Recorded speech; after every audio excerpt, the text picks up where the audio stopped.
वचन बाबूजी महाराज भाग पहला वचन 38 इलाहाबाद 9 दिसंबर सन 1931। बाज मर्तबा भक्तों के मन में भी ये भ्रम उठता है कि मालिक मुझको प्यार नहीं करता। ये गलत है। मालिक तो प्रेम रूप है और सूरज उसकी बूंद है, वो उसको प्यारी है, लेकिन इसको गिलाफों की वजह से खबर नहीं पड़ती। जब अपने को समेटकर और समूह बनाकर मालिक के चरणों में जोड़े तब इसको प्यार का रस आवे। मालिक मनुष्य चोला धारण करके उपदेश फरमाते हैं और अपने देह स्वरूप से प्रीत लगाकर निज रूप में लगाते हैं।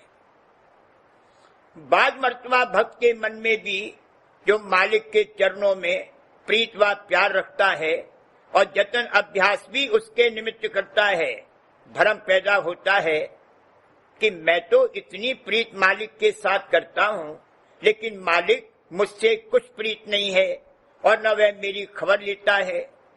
ये भ्रम करना उसकी गलती है।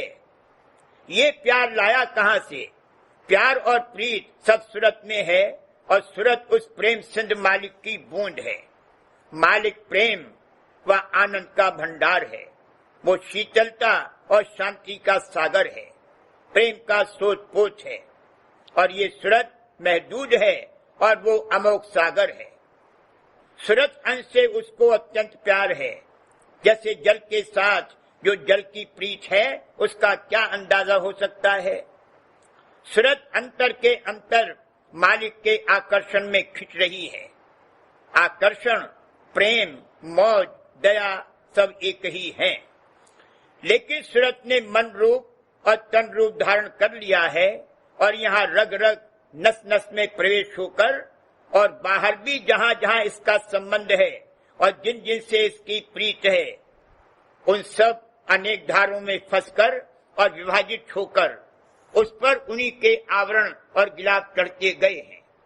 जब उनमें से अपने को समेटे और रफ्ता रफ्ता एक समूह बनाकर मालिक के चरणों में जोड़े तब उसके प्यार का रस आवे। जब इस तरह कुल सूरज चैतन्य का समूह बनाकर चरणों में जोड़ेगा तो फिर प्रेमी या प्रीतम और प्यार में कोई फर्क नहीं रहेगा, प्रेम ही प्रेम हो जाएगा। अभी बदहैसियत है, हाजमे की ताकत ही नहीं है। नाजुक ख्याल, नाजुक तबीयत होना चाहिए। भैंस को उम्दा गाना सुनाने से क्या फायदा? जो मामूली शराब के नशे में बदमस्त हो जाता है वो 2 आतिशा 6 आतिशा उसकी रूह और सब रूहों की रूह जो प्रेम है उसके नशे को कैसे बर्दाश्त कर सकता है।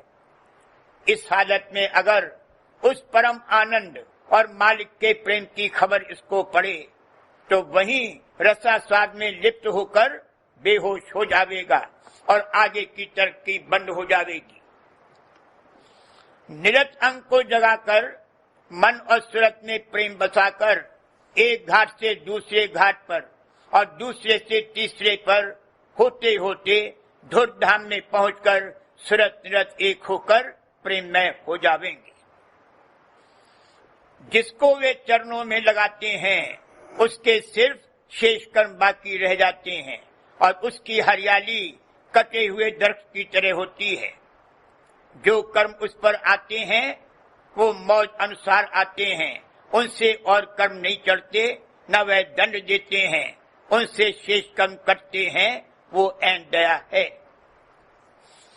जिस घाट पर ये है मालिक वही चोला धारण करके उपदेश फरमाते हैं ताकि इस पर पूरा असर पड़ सके और संत सद्गुरु रूप में अपने देह स्वरूप से प्रीत लगाकर अंतर में धसाकर निज रूप में लगाते हैं।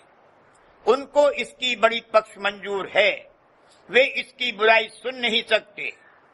जैसे माता अपने बच्चे की बुराई सुन नहीं सकती, बल्कि वो चाहे जो बुराई करके आवे वह उसको वैसा ही प्यारा लगता है जैसा पहले था।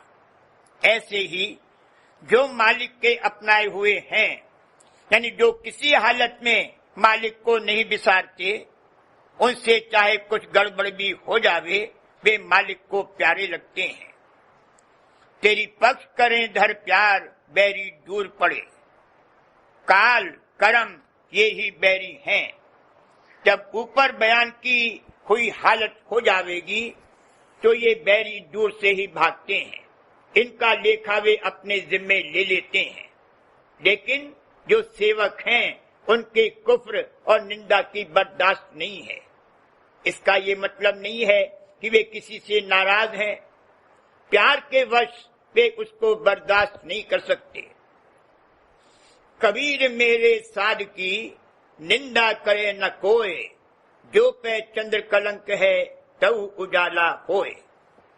जब हर जगह से खिंच खिंच कर सूरज समूह बना लेवेगी, उस वक्त जो पाती भेजेगी वह मंजूर होगी और उसकी खबर इसको पड़ेगी। आमतौर से हर खानदान में से एक आदमी जो भक्ति में पुष्ट होता है लगाया जाता है। वो दृढ़ता से भक्ति में लगता है और उसके जरिए से औरों का भाग जगाया जाता है। इसको चाहिए कि सिवाय मालिक के और कोई आसरा न रखे, न किसी और के सामने हाथ पसारे। दान दें तो दे राधा स्वामी। दुनिया में जिस तरह व्यवहार रखता है रखे, मतलब ये है कि आस व भरोस मौज मालिक पर रखे।